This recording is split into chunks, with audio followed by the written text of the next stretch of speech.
प्रभु subscriber चाहिँ कति हुन्छ ठ्याक्क यसमा आउँछ होइन, यसमा भनेपछि ठ्याक्क क्लियर आइरहेछ। मलाई त्यति भन्न पनि त्यति भन्न नि त्यस्तो के हुन्छ 26 38 39 40 आइरहेछ। कहाँको 1 दिएर म अझै त सब्सक्राइबर चाहिँ कति यसमा भन्छु होइन, 1K 2K 3K कति छ ठ्याक्क भन्छु हो भन्नु यसरी साँच्चै।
Bollywood silver screen presenting whiplash. ये कहानी है जज्बे की, ये कहानी है मेहनत की, ये कहानी है एक आम इंसान से महान आर्टिस्ट बनने की। इस कहानी की शुरुआत में हमें न्यूयॉर्क सिटी में एक लड़के को दिखाया जाता है जो ड्रम बजा रहा होता है। इस लड़के का नाम एंड्रयू है। ये फर्स्ट ईयर के स्टूडेंट होने के साथ एक बहुत अच्छा जैज ड्रमर भी है, पर ये एक महान ड्रमर बनना चाहता है, ठीक बडी रिच की तरह, जो कि अमेरिका का एक महान जैज ड्रमर था। अब जब वो प्रैक्टिस कर रहा होता है तभी वहाँ पर टेरेंस फ्लेचर आता है, जो कि इस कॉलेज का एक रूथलेस जैज इंस्ट्रक्टर है। उसे देखकर एंड्रयू वहाँ से जाने लगता है, पर फ्लेचर उसे रुकने के लिए कहता है और अलग अलग रिदम पर उसे ड्रम बजाने की कमांड देता है, जिसे वो फॉलो नहीं कर पाता। इसीलिए फ्लेचर बिना कुछ कहे वहाँ से निकल जाता है। एंड्रयू ये बात अपने डैड को बताता है कि डैड कहते हैं कि तुम्हें इस बारे में बहुत ज्यादा नहीं सोचना चाहिए, तुम्हारे पास अभी बहुत वक्त है। एंड्रयू दरअसल एक ड्रम टीम में ऑल्टरनेट ड्रमर के तौर पर भी ड्रम बजाता है, जो कि उसी की कॉलेज की टीम है। और जब वो उनके साथ प्रैक्टिस कर रहा होता है तभी वहाँ पर फ्लेचर आता है। फ्लेचर को अपनी टीम के लिए एक ड्रमर की तलाश है। वो यहाँ पर सभी से ड्रम बजाता है और उसकी उम्मीदों पर कोई भी खरा नहीं उतरता। अब क्योंकि फ्लेचर को अपनी टीम में एक ड्रमर चाहिए, इसीलिए वो यहाँ पर एंड्रयू को अपनी टीम में सेलेक्ट कर लेता है, जिससे एंड्रयू बहुत खुश होता है क्योंकि वो एक जाना माना टीचर है। एंड्रयू से फ्लेचर कहता है कि संडे को सुबह 6 बजे प्रैक्टिस के लिए आ जाना, पर संडे को एंड्रयू की नींद लेट खुलती है। वो जल्दी से भागता हुआ जाता है, पर जब वो उस जगह पहुंचता है जहां पर प्रैक्टिस होती है तो वो देखता है कि वहां पर कोई भी नहीं है। और वो शेड्यूल चार्ट देखता है, जिससे उसे पता चलता है कि प्रैक्टिस सुबह 9 बजे से है। वो 9 बजे तक सबका वहीं पर इंतजार करता है। जब सभी वहां पर आते हैं तो उनको बताना चाहता है कि वो उनकी टीम का नया ड्रमर है जो यहाँ प्रैक्टिस के लिए आया है, पर उससे कोई भी बात नहीं करता। और जैसे ही 9 बजते हैं यहाँ पर फ्लेचर भी आ जाता है। फ्लेचर को देखकर सब चुप हो जाते हैं क्योंकि वो बहुत ही स्ट्रिक्ट है। वो सबको एंड्रयू के बारे में बताता है और टाइम वेस्ट किए बिना ही यहाँ प्रैक्टिस शुरू कर देता है। जो ये धुन बजा रहे होते हैं इसका नाम विप्लैश है। अब क्योंकि एंड्रयू इस टीम में नया है, इसीलिए उसे विप्लैश के बारे में बहुत कुछ नहीं पता। वो बस बैठकर सुन रहा होता है, पर जितने भी लोग हैं वो सब के सब अपने इंस्ट्रूमेंट के साथ बहुत ज्यादा एक्सपर्ट होते हैं। उनका सिंक्रोनाइज देखकर वो पूरी तरह से चौंक जाता है। अब जब सब परफॉर्म कर ही रहे होते हैं तभी फ्लेचर सबको रुकने के लिए कहता है और कहता है कि किसी की वजह से सबकी परफॉर्मेंस खराब हो रही है। इसके बाद वो एक मोटे लड़के के पास जाता है और कहता है कि वो शायद तुम हो। मोटा लड़का एक्सेप्ट कर लेता है, जिसके बाद फ्लेचर उसे बहुत उल्टा सीधा कहता है और यहाँ से निकाल देता है। जब वो मोटा लड़का वहाँ से चला जाता है तो फ्लेचर सबको बताता है कि उस लड़के की कोई गलती नहीं थी। उसने अपनी गलती एक्सेप्ट की क्योंकि उसके अंदर कॉन्फिडेंस नहीं है, और एक महान म्यूजिशियन बनने के लिए तुम्हारे अंदर कॉन्फिडेंस होना बहुत ज़रूरी है। इसके बाद यहाँ पर ब्रेक हो जाता है। ब्रेक में फ्लेचर एंड्रयू के पास आता है और उससे उसकी फैमिली के बारे में पूछता है। जब ब्रेक खत्म हो जाता है तो एंड्रयू को ड्रम पर बिठाया जाता है और कहा जाता है कि तुम्हें अब विप्लैश बजाना होगा। एंड्रयू बहुत अच्छा बजाता है, जिससे वो उसकी तारीफ करता है, और कुछ ही देर बाद उससे एक गलती हो जाती है। फ्लेचर कहता है कि तुम्हें अपनी गलती को सुधारना होगा। वो उसे अलग अलग तरह के क्यूज देता है जिन्हें वो फॉलो नहीं कर पाता, और फ्लेचर को इतना गुस्सा आता है कि वो अपनी चेयर उठाकर एंड्रयू की तरफ फेंकता है। हालांकि एंड्रयू बच जाता है, पर अब वो बहुत ज्यादा डर चुका है। फ्लेचर एंड्रयू के पास आता और कहता है कि तुम अपनी नोटबुक में बीट्स को काउंट करो। वो डरा हुआ होता है, इसीलिए हकलाने लगता है, जिससे फ्लेचर को गुस्सा आता है और वो उसे एक जोरदार थप्पड़ मारता है। साथ ही वो उसे ये भी कहता है कि अगर तुम्हारी वजह से पूरे ग्रुप की परफॉर्मेंस खराब हुई तो मैं तुम्हें नहीं छोड़ूंगा। ये सब बातें सुनकर एंड्रयू की आंखों में आंसू आ जाते हैं, लेकिन उसे नहीं पता कि फ्लेचर एक क्रूर इंसान है। वो उसे कहता है कि तुम्हारी मॉम बचपन में तुम्हें छोड़कर चली गई थी क्योंकि तुम एक नालायक बच्चे हो, और अब तुम मेरी क्लास में आकर लड़कियों की तरह रो रहे हो। दरअसल एंड्रयू ने उसे अपनी मॉम के बारे में अभी कुछ देर पहले ही बताया था कि बचपन में वो उसे छोड़कर चली गई थी। अब क्लास डिसमिस हो जाती है। घर आकर वो बहुत दुखी होता है, और बहुत सारी बातें उसके दिल को चुभ गई होती है, इसीलिए वो ड्रम पर प्रैक्टिस करना शुरू कर देता है और तब तक प्रैक्टिस करता रहता है जब तक उसके हाथों से खून नहीं निकल जाता। आज शाम को उसकी डेट भी होती है, जो थिएटर में काम करने वाली एक एम्प्लॉय निकोल के साथ है। वो निकोल को बताता है कि वो इस दुनिया के सबसे बेस्ट म्यूजिक कॉलेज में पढ़ता है। वो फर्स्ट ईयर में है और जल्दी वो बहुत अच्छा ड्रमर बन जाएगा। अब कुछ दिनों के बाद एंड्रयू अपनी नई टीम के साथ एक जैज कंपटीशन में आता है, जहां पर फ्लेचर सबको इंस्ट्रक्शंस देता है कि सबको अपने नोट्स को संभालने होंगे। इस टीम का, इस ग्रुप का जो मेन ड्रमर है, जिसका नाम टेनर है, वो एंड्रयू को अपने नोट्स देता है और कहता है कि जब मैं तुमसे नोट्स मांगू तो तुम मुझे दे देना। एंड्रयू उन नोट्स को नीचे रख देता है। सामने कुछ लोग होते हैं जो बातें कर रहे होते हैं। एंड्रयू का ध्यान उस तरफ चला जाता है और तभी वहाँ पर टैनर आता है जो एंड्रयू से अपने नोट्स मांगता है। पर जब एंड्रयू नीचे देखता है तो वहाँ पर उसके नोट्स नहीं होते। वो कहता है कि तुम्हारे नोट्स मैंने यहीं पर रखे थे पर अब पता नहीं कहाँ चले गए। ये सुनकर टैनर को बहुत गुस्सा आता है। वो उसे उल्टा सीधा कहना शुरू कर देता है और अब यहाँ पर फ्लेचर भी आ जाता है जो टैनर से कहता है कि तुम्हारी परफॉर्मेंस का टाइम हो गया है, अब तुम्हें परफॉर्म करने के लिए जाना होगा। पर टैनर कहता है कि मेरे नोट्स एंड्रयू ने कहीं खो दिए हैं और बिना नोट्स के मैं ड्रम नहीं बजा सकता। एंड्रयू कहता है कि मैं बिना नोट्स के ड्रम बजा सकता हूँ और अब वो स्टेज पर मेन ड्रमर के तौर पर जाता है और ड्रम पर विप्लैश बजाना शुरू कर देता है। वो बहुत ही अच्छा परफॉर्म करता है। इनकी टीम इस जैज कंपटीशन को जीत जाती है। अगले दिन एंड्रयू जब कॉलेज जाता है तो फ्लेचर उसे अपने ग्रुप का मेन ड्रमर बना देता है। एंड्रयू इस बात से बहुत खुश होता है क्योंकि ये बहुत बड़ी बात है। यहाँ पर जितने भी म्यूजिशियंस होते हैं ये सब के सब बहुत ही परफेक्शनिस्ट होते हैं और अब एंड्रयू यहाँ पर लगातार इनके साथ प्रैक्टिस करने लगता है। और एक रात को जब वो अपनी प्रैक्टिस करके जा रहा होता है तभी फ्लेचर उसे वहाँ पर रुकने के लिए कहता है। इसके बाद यहाँ पर एक और लड़का आता है। वो बताता है कि मैंने इस लड़के को तुम्हारी तरह एक दिन रात को प्रैक्टिस करते हुए देखा था। इस लड़के का नाम कोनोली है और अब फ्लेचर इन दोनों को बारी बारी ड्रम बजाने के लिए कहता है पर कोनोली एंड्रयू से अच्छा ड्रम बजाता है। इसके बाद वो कोनोली को मेन ड्रमर जिसे को ड्रमर भी कहा जाता है वो बना देता है जो कि पहले एंड्रयू था। इस बात से एंड्रयू को बहुत दुख होता है। वो फ्लेचर से कहता है कि किसी को भी तुम मेरी जगह रिप्लेस नहीं कर सकते। फ्लेचर कहता है कि तुम कभी भी को ड्रमर यानी कि मेन ड्रमर नहीं थे। अगर तुम मेन ड्रमर बनना चाहते हो तो इसके लिए तुम्हें और भी प्रैक्टिस करनी पड़ेगी।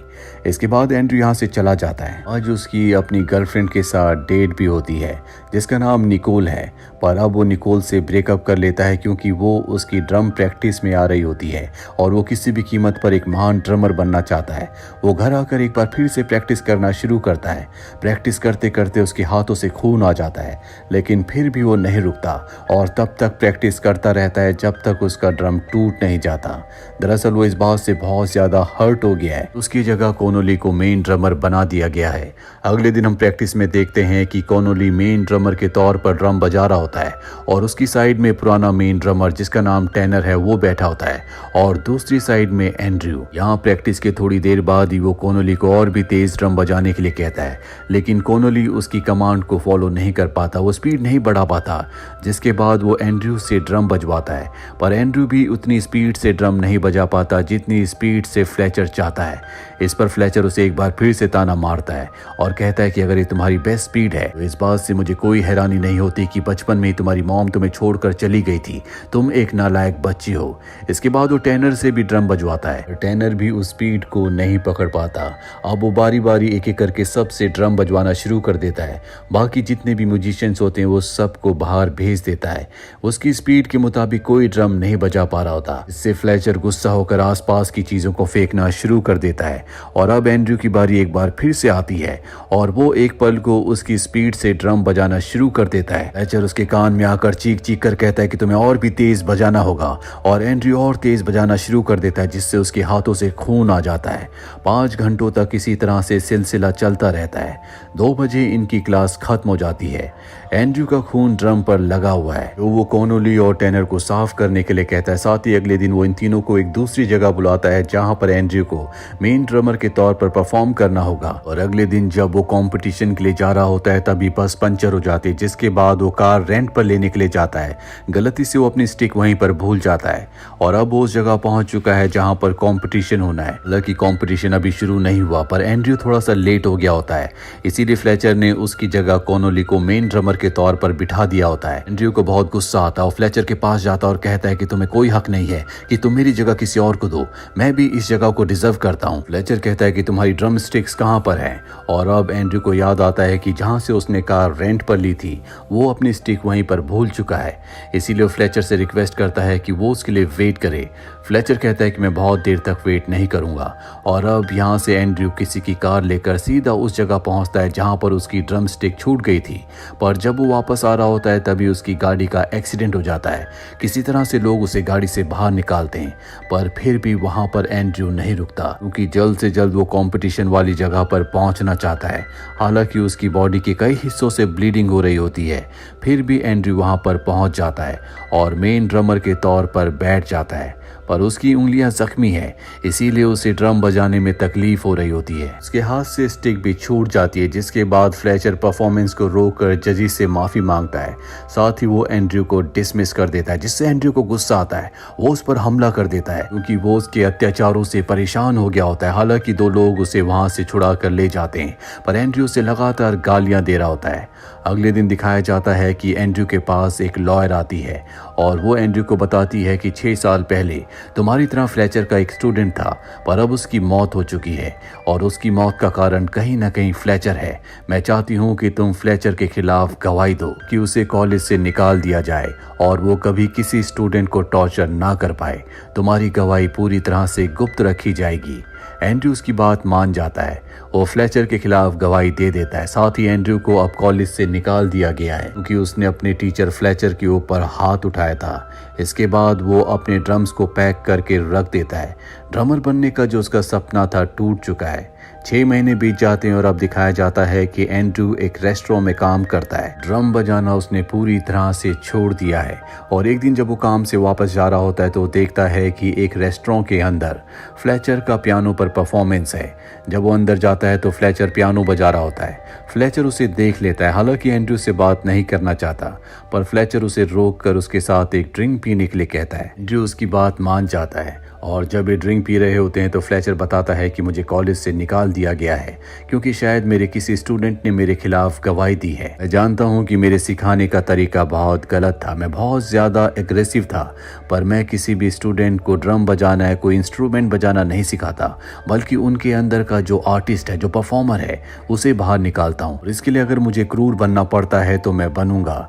एंड्रयू कहता है कि हो सकता है कि आपके नेचर की वजह से किसी के अंदर का जो आर्टिस्ट है वो डर से कभी बाहर आए ना। फ्लेचर कहता है कि अगर मैं तुम्हारे साथ क्रूर नहीं होता तो तुम कभी प्रैक्टिस नहीं करते और तुम्हारे अंदर का आर्ट कभी बाहर नहीं आता। कुछ ही दिनों बाद मैं एक प्रोफेशनल बैंड को एक जैज कंपटीशन के लिए ले जा रहा हूँ। मुझे एक ड्रमर की जरूरत है। मैं चाहता हूँ कि तुम भी हमें एज ए ड्रमर ज्वाइन करो। इस कंपटीशन में हम विप्लैश और कैरावन धुन बजाने वाले हैं। ये वही धुन है जिसकी तुमने सबसे ज्यादा प्रैक्टिस की है। मैं जानबूझकर कॉनोली को अपने ग्रुप में लाया था ताकि तुम उससे जेलस हो और भी ज्यादा प्रैक्टिस करो। इसके बाद एंड्रयू घर आ जाता है और 6 महीनों के बाद अपने ड्रम्स को बाहर निकालकर प्रैक्टिस करना शुरू कर देता है। जल्दी वो दिन आ जाता है जब वो फेस्टिवल है जहां पर कंपटीशन है। एंड्रयू जिंदगी में पहली बार हजारों लोगों के सामने परफॉर्म करने वाला है। परफॉर्मेंस से पहले फ्लेचर बताता है कि ये जो कंपटीशन है ये सबसे बड़ा कंपटीशन है। अगर तुमने यहाँ पर अच्छा परफॉर्म किया तो तुम सबकी लाइफ करियर पूरी तरह से सेट हो जाएगा और अगर तुम परफॉर्म नहीं कर पाए तो तुम शायद कभी भी अपने करियर में आगे ना बढ़ पाओ, क्योंकि अगर तुम एक बार यहाँ के जजेस की नजरों में गिर गए तो शायद तुम कभी ना उठ पाओ। अब कंपटीशन शुरू होने से पहले फ्लेचर एंड्रयू के पास आता है और कहता है कि मैं पागल नहीं हूँ, मुझे पता है कि तुमने मेरे खिलाफ गवाही दी थी और अब देखो मैं क्या करता हूँ। इसके बाद वो माइक में अनाउंस करता है कि आज हम एक नई धुन बजाएंगे जिसका नाम अब सिंगिंग है। और ये सुनने के बाद एंड्रयू पूरी तरह से हताश हो जाता है क्योंकि उसने इसकी प्रैक्टिस नहीं की, ना ही उसके पास इसके नोट्स हैं, जबकि बाकी जितने भी लोग होते हैं सब के सब अब सिंगिंग के नोट्स निकालकर अपने इंस्ट्रूमेंट को बजाना शुरू कर देते हैं, पर एंड्रयू कोई भी धुन नहीं बजा पाता। इसीलिए वहां से उठकर चला जाता है। वो बहुत ज्यादा डिसअपॉइंट होता है, पर वो हार नहीं मानता और जब दूसरी धुन बजाने का वक्त आता है तो वो खुद स्टेज पर आकर ड्रम सेट के सामने बैठ जाता है और कैरवान की धुन बजाना शुरू कर देता है। साथ ही वो सबको क्यूज देता है कि अब हम यहाँ पर कैरवान बजाएंगे। उसके साथ सभी अपने इंस्ट्रूमेंट बजाने लगते हैं। वो बहुत ही अच्छा ड्रम बजा रहा होता है और अब फ्लेचर भी उसके ड्रम के साथ क्यूज देना शुरू कर देता है और ये कैरवान का बहुत ही अच्छा म्यूजिक पीस बजाते हैं। हालांकि अब ये परफॉर्मेंस खत्म हो चुकी है, लेकिन एंड्रयू नहीं रुकता। वो लगातार ड्रम बजाता ही रहता है। वो इतनी स्पीड से और इतनी बेहतरीन तरीके से ड्रम बजा रहा होता है कि सब के सब देखते ही रह जाते हैं। और अभी जो परफॉर्मेंस ग्रुप की परफॉर्मेंस थी, अब वो एंड्रयू की सोलो परफॉर्मेंस बन चुकी है। उसके ड्रम बजाने की शैली से सब बहुत ज्यादा इम्प्रेस हो जाते हैं। लकी फ्लेचर नहीं चाहता कि अब वो ड्रम बजाए, वो उसे क्यूज नहीं दे रहा होता, लेकिन एंड्रयू इतना बेहतरीन और इतना सही टेम्पो में ड्रम बजा रहा होता है कि फ्लेचर भी उससे से इम्प्रेस हो जाता है और उसे एक बार फिर से क्यू देना शुरू कर देता है। फ्लेचर के एक्सप्रेशन से और उसके हाव भाव से साफ जाहिर होता है कि एंड्रू को वो एक महान ड्रमर मान चुका है। और इसी के साथ ये फिल्म, ये कहानी यहीं पर खत्म हो जाती है। उम्मीद करते हैं कि ये कहानी आपको पसंद आई होगी।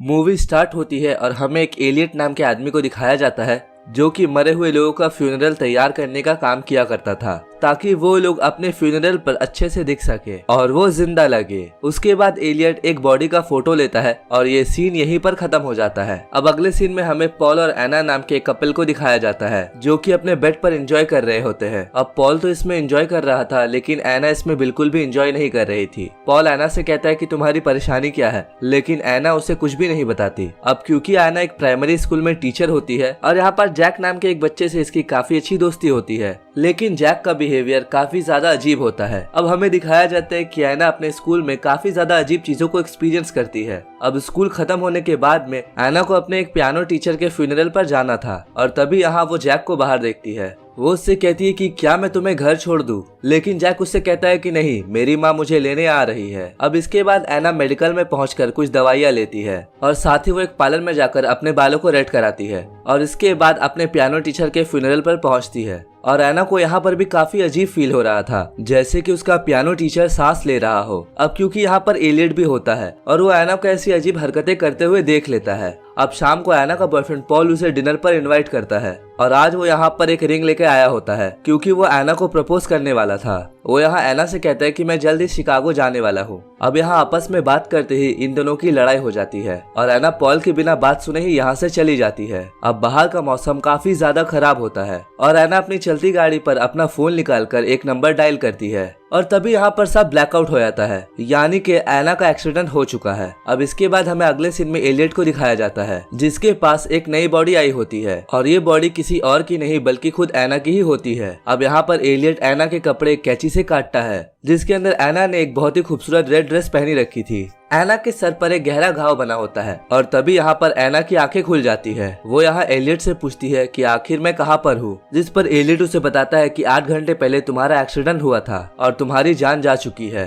और ये बस तुम्हारी बॉडी ही है। लेकिन एना को यकीन नहीं हो रहा था कि वो मर चुकी है क्योंकि वो एलियट से बोल भी पा रही थी और उसे सुन भी पा रही थी और इसीलिए एलियट उसे उसका डेथ सर्टिफिकेट दिखाता है। वो एना से कहता है कि तुम्हारा 2 दिन बाद फ्यूनरल है और वो उससे कहता है कि तब तक तुम्हारी आत्मा तुम्हारे बॉडी में ही रहेगी और जब तुम्हें दफना दिया जाएगा तो वो चली जाएगी। अब एलियट इससे बात कर पा रहा था क्योंकि उसके पास शक्ति होती है कि वो जिंदगी और मौत के बीच फंसी हुई आत्माओं से बात कर सकता है और यहाँ पर सिर्फ एलियट ही ऐसा होता है जो एना को सुन सकता है। और अब एलियट एना से ये सब बातें कहकर यहाँ से चला जाता है, लेकिन यहाँ पर एना को अभी भी यकीन नहीं हो रहा था क्योंकि वो सोच रही थी कि ये बस एक डरावना सपना है। दूसरी तरफ हमें पॉल को दिखाया जाता है और इसे पता नहीं होता है कि एना मर चुकी है। वो एना के नंबर पर कॉल करता है लेकिन एना का फोन एलियट के पास होता है और वो पॉल के फोन को कट कर देता है। अब इसके बाद हम देखते हैं कि पॉल एना के घर में पहुंचता है जहां पर उसे उसकी मां से पता चलता है कि एना की डेड हो गई है। अब यहाँ पर पॉल को भी इस बात पर यकीन नहीं हो रहा था और वो ये सुनकर काफी ज्यादा दुखी हो रहा था, लेकिन यहाँ पर एना की मॉम बिल्कुल नॉर्मल दिख रही थी, जैसे कि उसे इस बात का कोई फर्क ही ना पड़ा हो।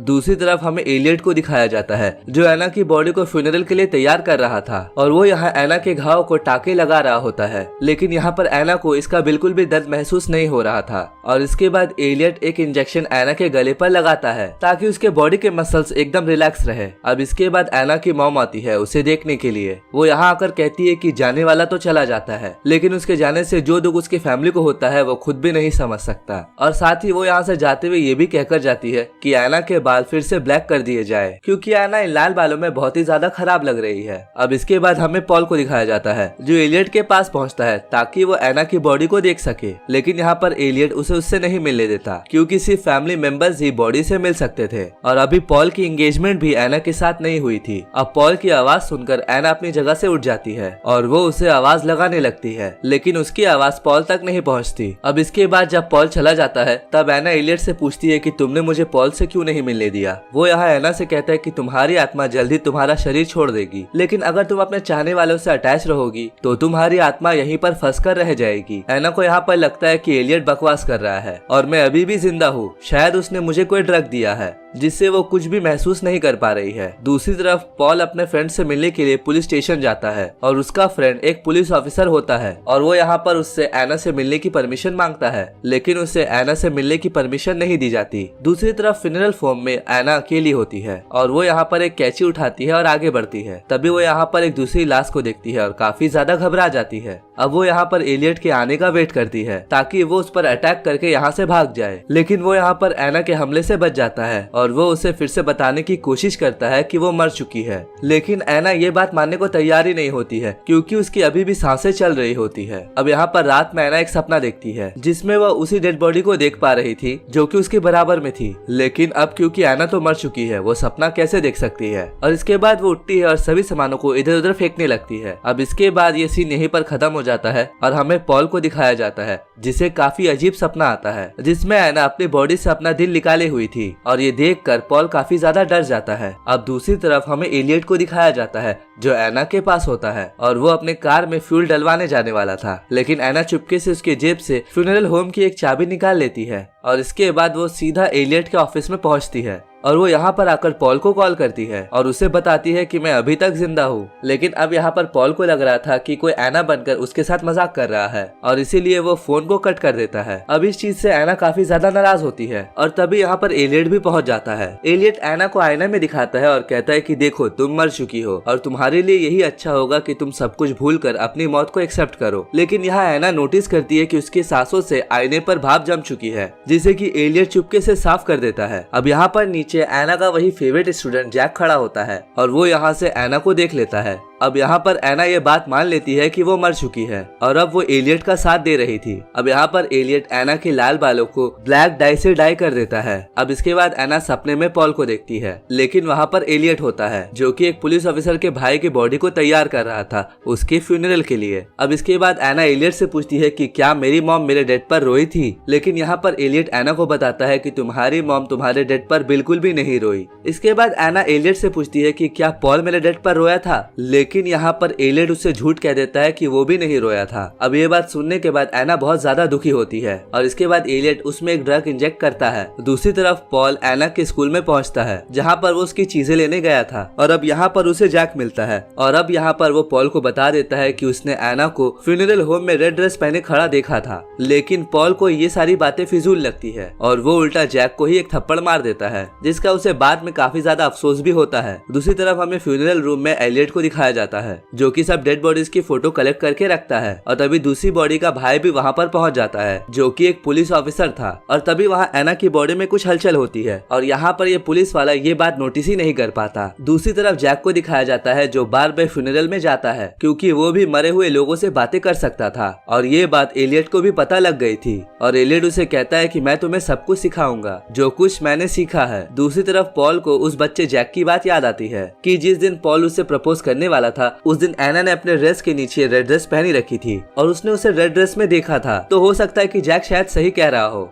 पॉल फिर से तुरंत फ्यूनरल होम जाता है क्योंकि अब उसे लग रहा था कि शायद एना जिंदा है, लेकिन यहाँ पर एलियट जैक की बातों को झुठलाता है। वो कहता है कि वो बस छोटा सा एक बच्चा है और वो कुछ भी कह सकता है, लेकिन पॉल यहाँ नहीं मान रहा था। इसके बाद एलियट उसे पुलिस की धमकी देता है और उसे यहाँ से भगा देता है और इसके बाद पॉल पुलिस स्टेशन पहुँचता है और वो यहाँ अपने दोस्त टॉम से मिलता है। वो उससे कहता है कि शायद एना अभी जिंदा है और उसे जरूर कोई ना कोई ड्रग दिया गया होगा। अब एक दूसरा पुलिस ऑफिसर पॉल की बात पर सहमति जताता है। वो कहता है कि हाँ ऐसा हो सकता सकता है, क्योंकि हाइड्रोनियम ब्रोमाइड से किसी की भी बॉडी को पैरालाइज किया जा सकता है। लेकिन अब क्योंकि पॉल के पास कोई भी ऐसा सबूत नहीं होता, इसीलिए यहाँ पुलिस उसकी कोई भी हेल्प नहीं कर पाती। दूसरी तरफ एना की फ्यूनरल की पूरी तैयारी हो रही थी और यहाँ पर एलियट उससे बातें कर रहा होता है। वो उससे पूछता है कि तुम्हें तुम्हारी जिंदगी से क्या चाहिए था, और वो एलियट से कहती है कि वो बस खुश रहना चाहती थी, लेकिन वो प्यार नहीं करना चाहती थी, क्योंकि प्यार इंसान को बस दुख देता है। अब क्योंकि एना पॉल से बहुत ज्यादा प्यार करती थी, लेकिन वो कभी उसे कह ही नहीं पाई थी, और अब एना की फ्यूनरल की पूरी तरह से तैयारी हो चुकी थी। और अब हम यहाँ देखते हैं कि एलियट एना को फिर से वही ड्रग देता है जो उस पुलिस ऑफिसर ने पॉल को बताया होता है। अब यहाँ एना पॉल से कहती है कि मैं आखिरी वक्त अपने आप को आईने में देखना चाहती हूँ, और आईने में फिर से एक बार उसके सांसों के भाप आईने में जम जाती है। अब इससे एना भी समझ जाती है कि वो मरी नहीं थी, वो अभी भी जिंदा है, और एलियट उससे सिर्फ झूठ ही बोल रहा है। अब इतने में एना कुछ कर पाती बहुत देर हो चुकी थी, क्योंकि एलियट उसे ड्रग का इंजेक्शन दे देता है। इसके बाद सभी लोग एना के फ्यूनरल में पहुंच जाते हैं, और अब यहाँ पॉल उसे एंगेजमेंट रिंग पहनाता है, जिसके बाद पॉल एना की तस्वीर सभी के साथ लगा देता है, और अब इसके बाद एना को दफनाया जाता है। लेकिन एना यहाँ पर जिंदा होती है, और एना अपने कॉफिन के अंदर से ही चिल्लाने लगती है। अब यहाँ पर रात को पॉल बहुत ज्यादा शराब पी रहा होता है, और वो एलियट से कहता है कि मुझे पता है कि एना जिंदा है। और अब एलियट यहाँ उससे कहता है कि हाँ, हो सकता है कि एना जिंदा हो, और तुम अपना कीमती समय बर्बाद मत करो। जिसके बाद पॉल अपना बिना समय बर्बाद किए कब्रिस्तान की तरफ निकल जाता है, लेकिन उसने बहुत ही ज्यादा शराब पी रखी थी, और एक फ्लैश के साथ ये सीन यहीं पर एंड हो जाता है। और दूसरी तरफ एना भी अपने कब्र को अंदर से खोद रही होती है, लेकिन इसका कोई भी फायदा नहीं हो रहा था। अब यहाँ पॉल देखता है कि वो कब्रिस्तान पहुंच चुका है और एना को उसके कब्र से बाहर निकाल रहा है, लेकिन अब असल में पॉल भी एलियट के सामने उसके टेबल में होता है। अब यहाँ एलियट पॉल को भी बताता है कि वो एक्सीडेंट में मर चुका है, लेकिन अब यहाँ पर एना की तरह पॉल को भी यकीन नहीं हो रहा था कि वो मर चुका है। और अब यहाँ पर एलियट पॉल के सीने में एक बड़ा सा रॉड घुसाकर ये आवाज भी बंद कर देता है, और अब इसी के साथ ये मूवी यहीं पर एंड हो जाती है, क्योंकि एक साइकोलॉजिकल मूवी होती है जहाँ पर एक एलियट नाम का आदमी ये दावा करता है कि वो आत्माओं से बात कर सकता है। और एक दिन एना भी एक्सीडेंट के बाद उसके पास आती है, जिसे अपने आप पर विश्वास नहीं होता कि वो मर चुकी है, और एलियट उसे हमेशा ये बताने की कोशिश करता है कि वो मर चुकी है और उसकी बॉडी में सिर्फ उसकी आत्मा ही बची हुई है, जो कि उसे दफनाने के बाद में वो भी चली जाएगी। लेकिन एना सच में जिंदा ही होती है और एलियट उसे बेवकूफ ही बनाता है। अब एक तरफ से देखा जाए तो एलियट एक साइको किलर था, जो कि लोगों को इस तरह से मार दिया करता था, और वो ऐसा सिर्फ अपने मजे के लिए ही कर रहा था। और उसके इस काम से वो जैक नाम का बच्चा भी काफी ज्यादा इन्फ्लुएंस होता है, क्योंकि वो लास्ट सीन में उसी के साथ खड़ा होता है। दोस्तों, आज के लिए बस इतना ही, मिलते हैं नेक्स्ट वीडियो में।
It's 13:36.